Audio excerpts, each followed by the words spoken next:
Hypothesis time again, and this time on the Norwegian jobs market. So, people who have moved to Norway who don't know anybody here who might recommend them, stake their reputation on them, on towards some employer, they might have noticed that it's pretty hard to get a job.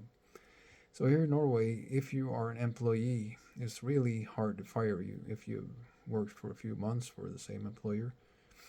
Um, This means that the employers have to be picky about who they hire. It's not only that they might get stuck with you, and say if one turns out to be lazy or, well, just don't want to work, or incompetent or whatever. Um, it's also the tax system.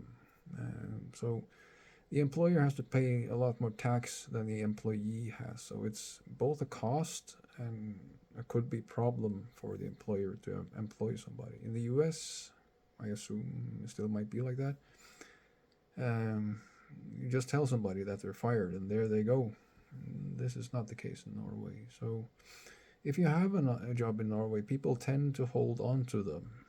So this means that the market mechanism of shifting you into a job that you're more suited for is somewhat turned off. So in the free market, then where somebody can just fire you right away, um, most of the time probably means that you weren't all that suited for that job.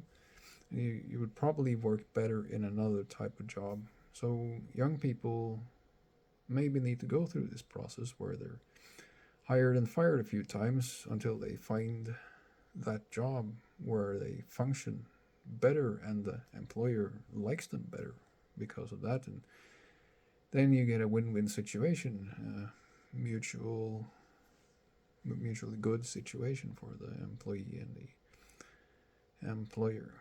But that might take some doing, not just what happens in Norway where you tend to, a lot of the time, stay in the same job that you started in early on, maybe the first job you had, for the rest of your life.